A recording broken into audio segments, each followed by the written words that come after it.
Okay, we're back. We're live. We're here in the famous Think Tech Studios, Pioneer Plaza, in the core of downtown with Cullen Hayashida, an old friend, and old is the operative word.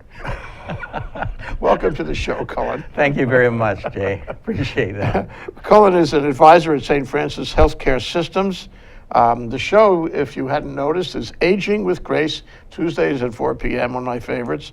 And today we're talking about, and watch this title of the episode, is Our Kupuna, Our Coming of Age, if you hadn't noticed. Yeah, that's right. That's right. So, Cullen, we met, you and me, must be 10 years ago or more. You were at KCC. You were running the Kupuna program at KCC. That's correct. You've been in Kupuna for a lot of your life. A long time. About dedicated 40 years now. Oh, boy. After a while, you're going to be one of them. Oh, I'm already there. Although, the 70-year-old is the new 40s, Thank you for that. We needed to hear that. So tell us about your career, how you got involved in this, and how you have expressed your career and your passion. Well, it was kind of accidental in many respects. I had been living in Cleveland, Ohio, of all places, because I was teaching in the Sociology and the Asian Civilization program as the Assistant Director of Asian Civilization, teaching about 18th, 19th century Japanese and Chinese society, of all things. I got it. That and Kupuna. No, it had nothing to do with Kupuna. And we had some health issues with my daughter, and it was time to move on. So we came back to Hawaii. And I struggled, tried to looking for a job, and it was oftentimes considered to be overqualified. I was eventually picked up by Kuakini Medical Center, and they basically invested in my education. And they said, we're going to give you a desk, a chair. We're gonna teach you about geriatrics, and we want you to start doing some work in this entire area. And so they basically launched my career. That's great. Yeah. And you've been a big figure in that, as far as I'm concerned. You've been at the center of the, call it the community initiative to deal with the problem of taking care of our kupuna. Thank you. Well, there's still a lot more that we can do. And I think, media now, and the kind of work that you're doing here with television and with the internet, of course, is going to be absolutely essential just to get more of that word out. Yeah. And tell us about your activities now. I know you're doing several things in and out. Right. What's the universe for you? Well, right now, I had been involved with a company that I owned, Kupuna Monitoring Systems, which was a medical alert service, for about 13 years. And I decided to sell it this year to a New York City company that has decided to really keep our company's name and all of our staff, and then do it the way in which we've been doing it. And so I will sort of shepherd this service, the program over the course of the next year and a half or so. So I'm doing that. In addition, I'm working with St. Francis Healthcare Systems of Hawaii, which is no longer a hospital and is now trying to redefine itself basically as an elder care focused program. They're no longer going to do acute care, general hospital care. Mm-hmm. They're looking at the entire Liliha campus as a Kupuna village. Meaning that they'll bring in nursing home services, they'll want to work on assisted living, adult daycare, and I'm going to work on some training activities and look at active aging. The active aging focuses on... What does that mean? What it means is we want to look at those that are entering retirement or are still active and engaged and have 20 to 30 more productive years left, but oftentimes do not know what to do with their lives.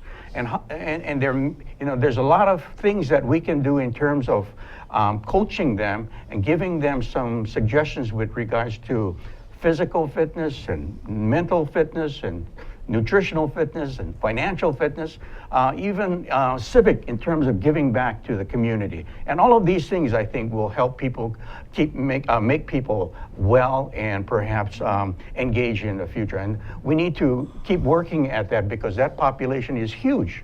And that population also has so much to give to the community, right? Sure. Rather than simply channel surf all day long. Sure. You can't just send them away. No. You got to bring them in, include them, and get benefit out of them. Absolutely. But it strikes me that the thing at St. Francis, this campus you're talking about, is very valuable. Absolutely. Because it could be a template for other such campuses elsewhere, don't you think? I think so. That's our dream anyway. You know, there's a lot of things going on as far as what can we do to address this high cost of healthcare right now. I think more and more our families are beginning to realize this thing is very expensive. I was just talking to Senator Suzanne Chun Oakland the other day, and she said, you know, when she first came into the legislature, Medicaid's budget was about $400 million a year, and that was decades ago. Today it's $2 billion a year. $2 billion, you know, and it continues That's here. It's in Hawaii. In Hawaii, yeah. Huge jump. It's a huge jump, and it's even larger than our Department of Education's budget right now. So we're giving more monies to our older adults and our frail elders, which is a good thing, of course, you know, because they've contributed a lot to Hawaii. But we're neglecting, in a sense, or we have this potential of neglecting our future generation, and that's a question that we have to ask ourselves in terms of what kind of society are we trying to create, right? So these are challenges that we face right now, and we've got to come up with better solutions, and tax monies alone may not suffice. You know? Yeah. So let's talk about, you know, what we got here. Mm-hmm. We got a problem. I think you'll agree with me. Yes. We don't have the infrastructure. Yeah. We don't have the systems to take care of our kupuna. Years ago, you know, in the statehood times, there were informal systems where they were all cared for. I mean, I wasn't there, but I came shortly after, and I could see that, especially on the neighbor islands. Yes. There were ways that people took care of the elders. Right. Now, those ways maybe have eroded a little bit. That's right. And we don't have anything to fully replace them. Yes. So the cost, you know, it has to be paid for. The cost is more than they can afford. We have some slides. Let's look at them, and you can explain. Well, we have this one slide having to do with the cost of long-term care, which I think is something that people may oftentimes not be fully aware of. Homemaker costs, homemaker services, these are, you know, very basic non-medical type services, like assisting people with making sandwiches at home, or helping to clean up the house, or taking care of their laundry. So this is the eating and bathing and dressing and grooming and, you know, feeding and toileting. So these are oftentimes considered to be non-medical homemaker type services. If you were to just assume that a person is being paid, let's say, about $15 to $20 an hour, maybe 20 hours a week, you know, you're running a bill of about $54,000. And most people cannot absorb that kind of cost for a very, very long period of time.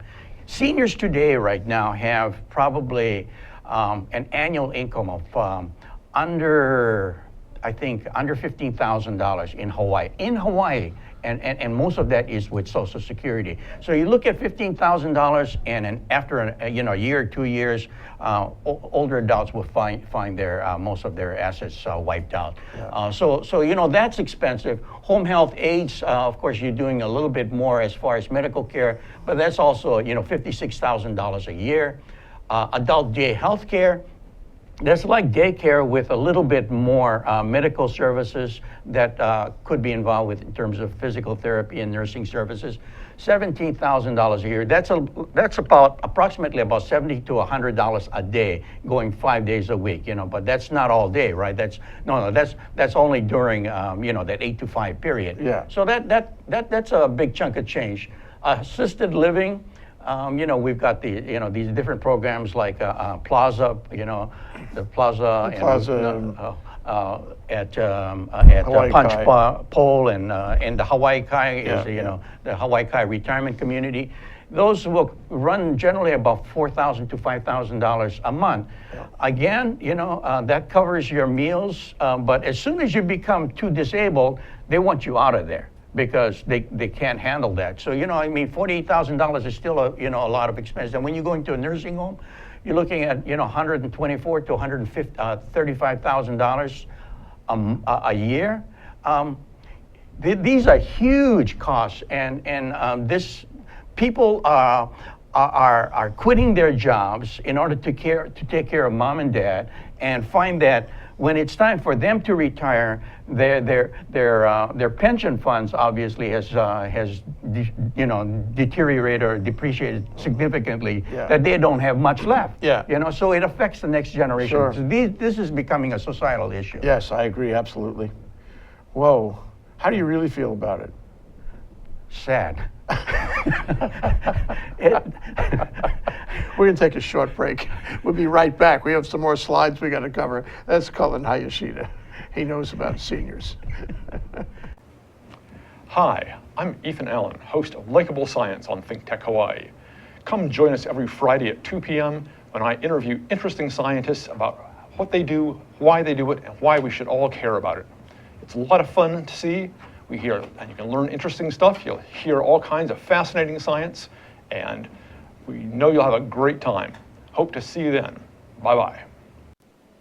Hi, my name's Hillary Weinberg. I'm the host of The Whole Gamut on Think Tech Hawaii. See us live every Tuesday at 1 p.m. or on our YouTube channel to hear us talk about world affairs from Hawaii and beyond. See you then. Aloha. Welcome to Think Tech Hawaii. My name is Josh Green. I'm a senator from the Big Island and a physician. I host a show weekly called Healthcare in Hawaii, where we talk about the most important issues in healthcare for our state, whether it's the dengue fever outbreak, the state of our public hospitals, how to find physicians and nurses for our patients, or really just the best things to do for our family's health. That's what you'll find on this show. I'll bring experts to your attention, and we'll have a free-flowing dialogue. Thanks for joining us. Okay, we're back. We're live with Cullen Hayashida. And as we left this exciting story, he was talking about how these numbers on that slide, huge numbers that so few of us can afford, Yes. those numbers create a societal problem. And you described how the double generation effect, which is very scary, how the younger people quit their jobs, they can take care of the older people. When they get old, then they can't afford it. Yeah. They cannot afford being old. And we've yet to see this fully play out, but we should be concerned about how it will play out. Yeah, absolutely. Yeah. So talk about the societal problem and talk about what kind of solutions are there. This whole area is extremely challenging because we've got so many different groups that have different perspectives. Just looking at the cost issue alone, and we say, well, the private sector has created long-term care insurance. Now, insurance companies have been in the business with long-term care insurance, but they've been actually getting out of the business. So the number of companies that are involved has dwindled significantly, and they're very picky with regards to who they admit as an insurer. So that's probably an approach that is going, at the present time, is probably taking care of maybe about 10 or 15% of the population. That's it, nobody else.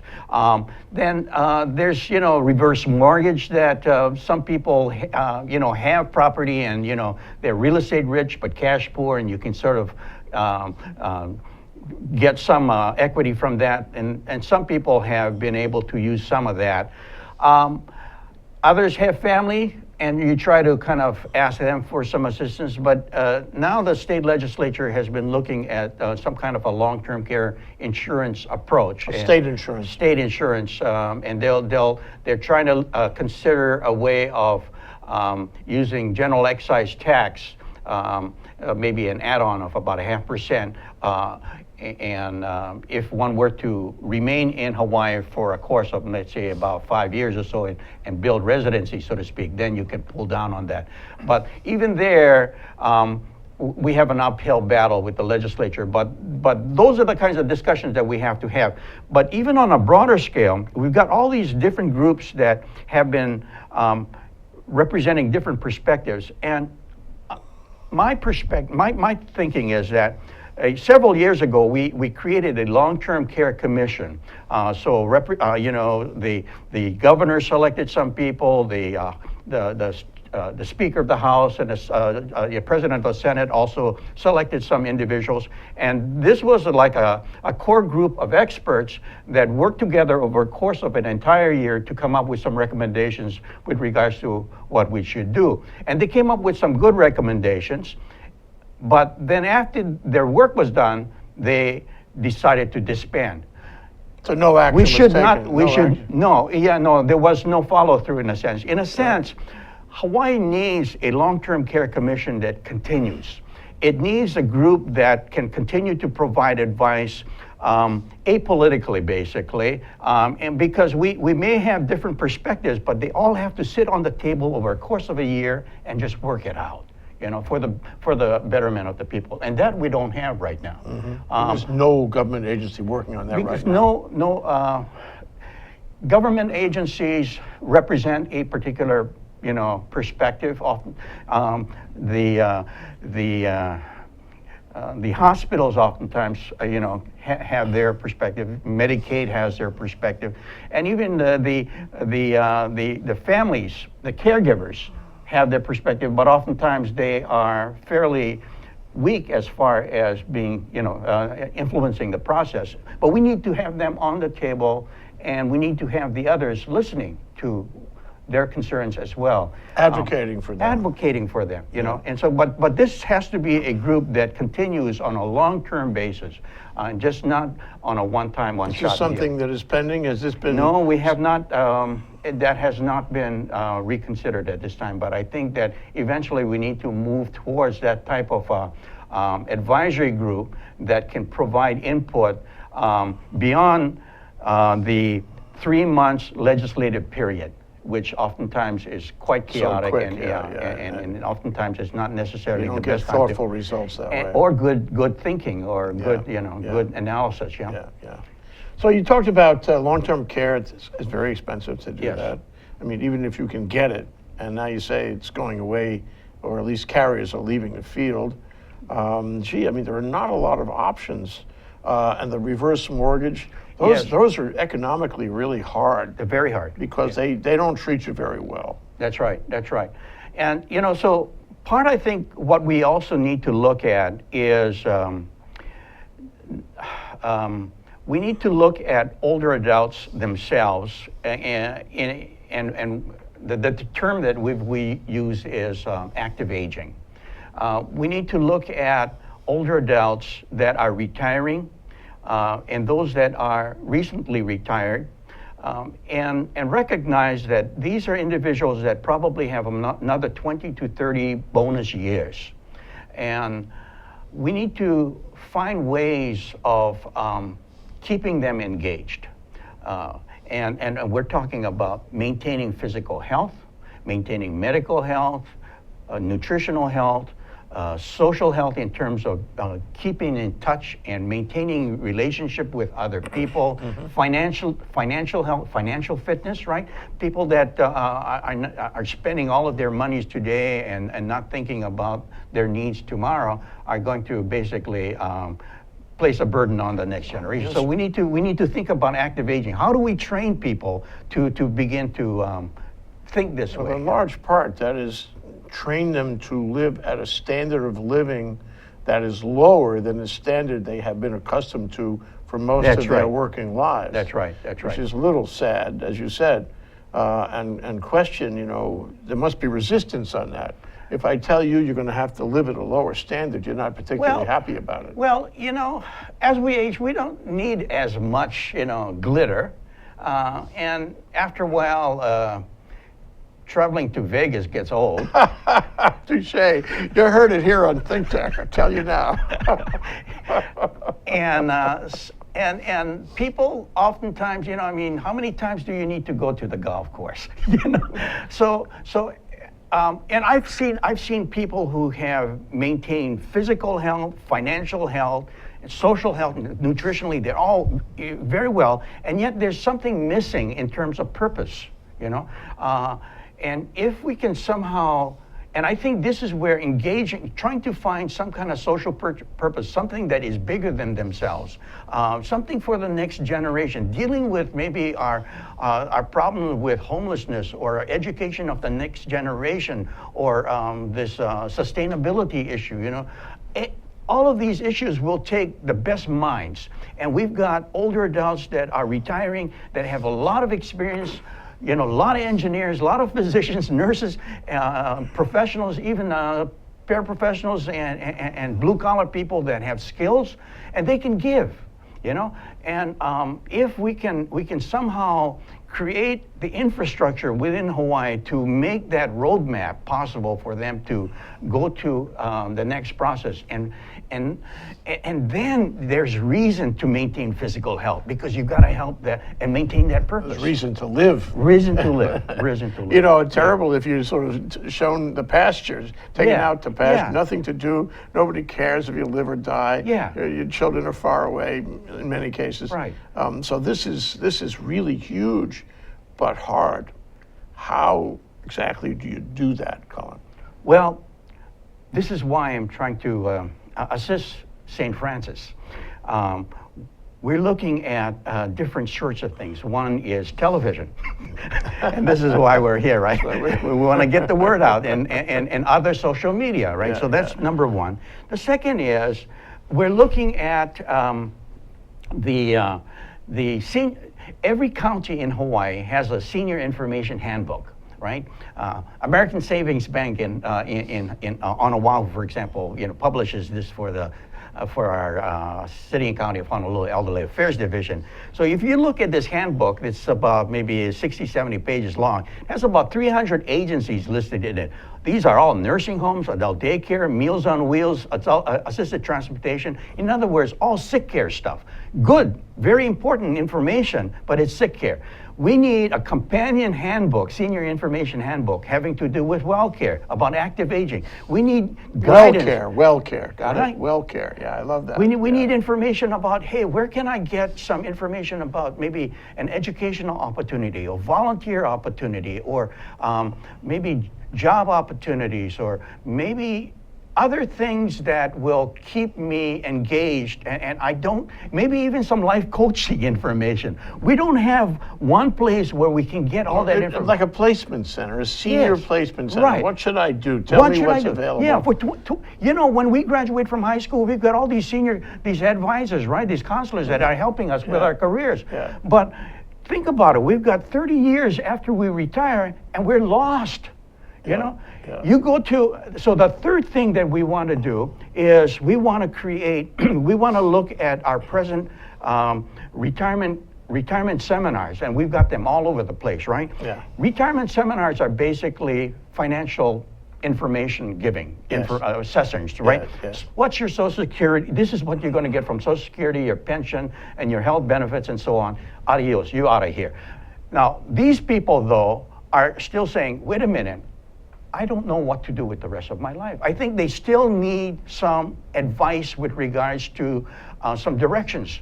And I think this is where we'd like to spend some time. Sure, and you want to be sensitive to it. You know, the thing is that in the volunteer world, we'll talk about the money-making world in a minute. In the volunteer world, you have so many options. You could do anything. And you're retired. You know, you're not encumbered in that way.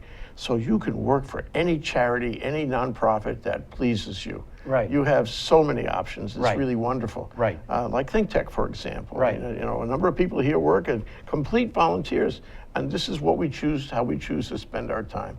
And I think the same thing applies for Kupuna everywhere. How do you choose to spend your time? Right. Be satisfied. You Right. know, have that personal satisfaction Right. that you get out of it. Yeah. But let me go further and say, what about making a living?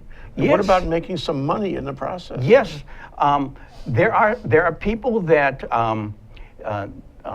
have enough and can volunteer, and other people need to work because they're finding that their 401s have sort of just, you know, crashed Melted away, as you after said. 2008, right? And so many of them do need to look for work opportunities. And so this is all part of this senior information handbook that we want to try to create. Find some pathways for people, and they're out there. you know. But oftentimes it's not that easy. Now, if you're very, conscientious and keep at it, you might be able to eventually find it. So, but some people will find that they get one or two discouraging experiences and they give up. Yeah. And it has a lifetime of consequence if you do that. What we want to do is create the structure or the methods, the roadmap, so that we can accommodate and make it as easy as possible, so that people can continue to be engaged and contribute. And You could also build organizations, right? Yes. You could make profit-making organizations, Absolutely. companies that are Yes. staffed. Yes. This is the other part of that. Today, older adults, as a general rule, is not necessarily something that young people or culture as a whole look very much, with positive sides. You know, you look at geriatric medicine. Kids are not that interested in going into that. Same thing with geriatric nursing, geriatric social. We have the hardest time getting kids into those fields. And the Kupunas have the hardest time getting people who can do that. That's right. That's right. And so what we need to do is create opportunities, or make kids aware that the boomers have money. Okay, boomers have money, and they got money to spare, and they need different kinds of products. Okay, so let's say, for example, I'm interested in clothing wear. Well, if I'm into fashion design and I go into try to make clothes for teeny boppers, well, that's one market. But the boomer market is expanding very rapidly. They have a lot of money, but they have particular needs in terms of color. Maybe they need more Velcro. Yeah, right? Okay. Stays on anyway. Right. And so.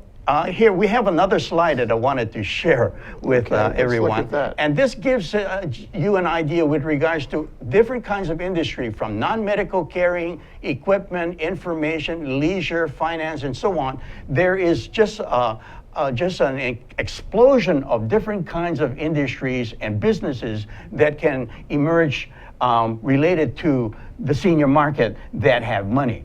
And so what we need to do is work with the business community. We need to work with the colleges and junior colleges to make kids aware that if they want to remain in the business, that they should look at this particular market that's growing and that has some money. You know, and maybe with that kind of thought process, we might get more kids going into and taking some courses in gerontology. Yeah. Yeah. And furthermore, you can hire some seniors to staff your company. That's right. Hire a senior today. That's right. That's right. I want to tell you a short story. When I was a kid, I was part of a camp system in New York State, upstate in the Catskills. And one of the camps was really a special experiment in social work. It was two kinds of campers. One with the seniors and the other with the juniors, little kids. And they got along famously. Yeah. The kids loved to play with the seniors, who were very attentive, and the seniors loved to be around little kids. And the result was like this kind of nirvana. Yeah, absolutely. Yeah. And there's so much to learn from each other, right? Yeah. You know, and it's intergenerational. We've got to support that kind of thinking. You know, just to have seniors in assisted living facilities or in gated communities, that's not reality, right?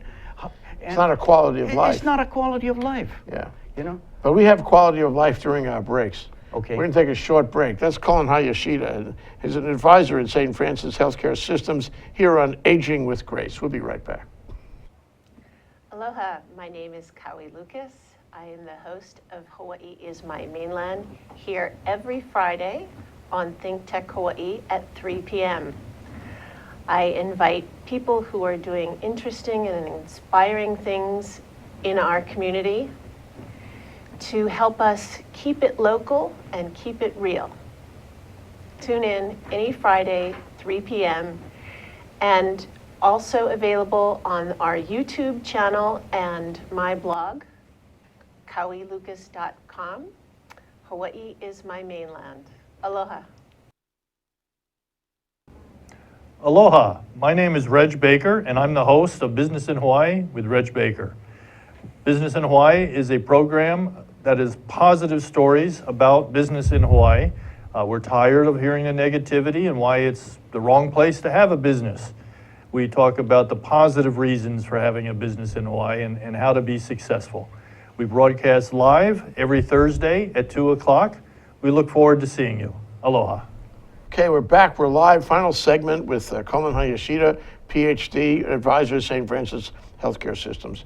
So one of the things about these special kinds of businesses hasn't happened yet, but the legislature could give incentives, could identify them as socially attractive businesses for all of us, and try to build them with incentives, and that's the way you build an industry. Absolutely. I hope that's on your list of things to do. Tomorrow, I'll work on that one. Yeah, I'll work on that tomorrow. Yeah, there's various things that that the legislature and the state can do to encourage certain. We've done this with technology. Sure. And if we, it's interesting that I think it was a couple of years ago, the United Nations had said the 21st century has three major challenges. Right. One has to do with security and terrorism.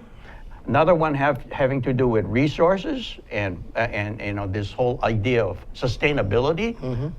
Third of all things is population aging. This is all over the world. Yes. That's how huge this thing. This has a potential of actually seeing countries decline, population decline, which is already occurring in Japan. It hit a high of in 2000, I think the year 2000, of 127 million people, which is half the population of the U.S., squeezed in an area the size of California. And now they're in this downward slope. By 2050, they're going to be about 90 million. And if you just project it out, someone had once said that by the year 3,000, of course, that's too far in advance, but there'll be about 1,000 Japanese left. I mean, the point being here that this is a tremendous challenge that we have, and we've got to find answers to this. And so population aging is here, and that we've got to somehow deal with this. Yeah, part of the 21st century for sure. If we weren't catching on it before, now we have to address it. So you have some more slides? I have this one that I wanted to share with you, this last one here. Yeah. And it had to do with this whole question as to how can we in Hawaii address this question of building industry, right? Building industry that will support the people to remain here and to do good things, as well as deal with this whole aging population issue. And so what I have here is an idea that actually was suggested to me by Professor Takeo Ogawa from Fukuoka, Japan. Mm-hmm. And so what, on the one hand, he says, well, on the right-hand side, you've got training activities. We can be very conscientious in developing training activities from the paraprofessionals and the professionals, community colleges and the university, and we can become very good at that. And what that will do is it will bring people over from other countries to come over and learn how we do things. Make it a center right here. Absolutely, right? And then you got businesses. We can create age-friendly business incubators. This is just what we were talking about here, and we can start doing that. In the community, we can create age-friendly intergenerational community. This is what the mayor is trying to do with age-friendly city, right? So we can do some of that. With tourism, we can create long-term care tourism and training, showcasing Hawaii as a place. Show them that we care, that we have infrastructure for them, and that we'll take care of them in every way. Right, and they can learn from our, on the way in which we learn do how things, we do it. Yeah. Right, same things with consortium building and having conferences here. So in a sense, it becomes a platform for the creation of an economic development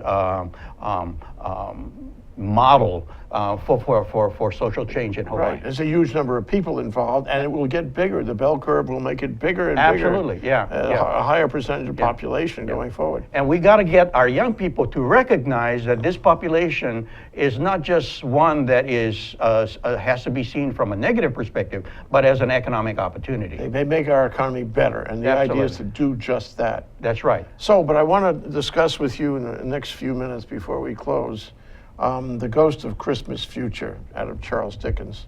What happens if we do nothing? What happens if we just lock up on this and don't take any of the steps you're contemplating, don't make any of the what do you call it, social advances that you have in mind? You alluded to this in the futuristic look at Japan and how the population would diminish. What would happen in Hawaii if we did nothing and let the present sort of negative trends continue? Well, I don't know about, I don't necessarily think that we would have a decline in the population per se. Because we do have people coming in from the mainland, but we could continue to have this growing divide between, you know, the wealthy and those that are down and out. It's already very noticeable with It's the already homeless and all that. Yeah, and with the elders that begin to experience a lot of chronic disease that cannot be properly managed and maintained over time, they will be falling at home in great numbers, and then we won't have children or neighbors or family members to come in and provide assistance. So one consequence already is that we have a lot of police activity, a lot of fire department activity, ambulance services going to these places. And no one wants to say, well, we can't do this because it's too expensive, but there is cost associated with it. This thing keeps climbing. This is going to really break the bank. Medicaid already has gotten to the point where it's the largest expenditure line item within the state budget right now, more than education. So these things are going to make it very, very difficult for us to see our economy grow. We're going to have more problems with possibly abuse, neglect. Homelessness is going to become... there's nothing so tragic as a senior who has had a middle-class life, worked all his life, winds up doesn't have enough money for an and you know, the irony oftentimes is that oftentimes these are individuals that left their jobs in order to take care of mom and dad, and then found that they lost on their pension benefits, and then at 60 or 65, they're non-competitive in terms of getting the job back. There's a moral element to this, isn't there? I mean, we cannot tolerate having this kind of thing, this kind of scenario, as you described, happening in our community. We must not tolerate that. I think it was Senator Matsunaga, once I recall talking to him years ago, he was saying something about that, perhaps you can tell whether or not a society is a good society to the extent that it cares for its older people, Yes. And this is something, there's some ethical issues that we have to ask, Absolutely. So the other thing is that, if I'm a senior and I don't have enough money and I see the handwriting on the wall, I split. I find a cheaper state. I mean, this is theoretical. It's only a logical possibility. Yes. But is that happening? Will that happen? And what will the effect be? That's a possibility.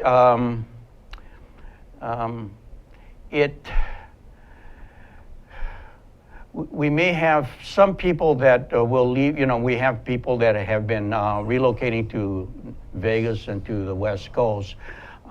We might find maybe also a great number of children, adult children, leaving, because they cannot find jobs, and then find that doing long-distance caregiving becomes an impossible task, and so neglect and abuse becomes much more prevalent. Yeah. I'm reminded of a client I had once who was running out of money, and she made a survey on the net of all these care homes around the country, and she found a really good place, she thought, in Pennsylvania. And all the numbers were good, the physical location was good, the company was a national care home company, everything was good, and she was ready to go, but she stopped. Why? This would have been a much better economic experience. Why? Because her friends were here. all the things in Yeah. Hawaii that made her stay Yeah. for her whole life. Yeah. She would be leaving them. Yeah, that's right. And this is the greatest tragedy of that's all, to have to give that up That's when you're most vulnerable. Yeah, yeah. No, one of the things about old age, it's not the chronic disease management part. It's boredom, it's depression, it's loneliness, And these things will in turn create medical problems, Yeah, so we sure. got to deal with this socially too. Yeah? And so there's something special about Hawaii, and then so to the extent that we can create maybe communities and rebuild communities with this special, people helping people type of a culture, I think that's going to have to be part of the answer too. Cullen, we only have a minute left, but can you address our special camera? That's the camera of young people over there. Those people in that photograph are young, and they're drinking at a bar today. And they don't know what we're talking about. Can you talk to them, just tell them, what you would leave with them about this discussion? Well, I hope they can hear my voice over all that din, with the noise behind the glasses clashing, right? But I would say that look at the older adult population, regardless of what industry you are in or are looking at. If you're in college, what major you're in. Let's say you're going into nursing or business or computer science or whatever. Keep in mind that that your customers invariably going to be, but to a large extent, will be older adults.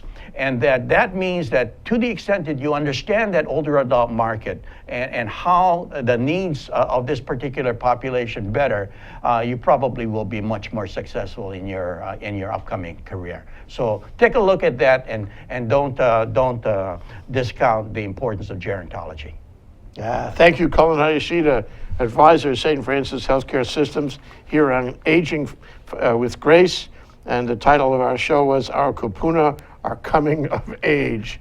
And we have to have you back when you can tell us again how you really feel. Thank you, Cullen. Thank you. Okay.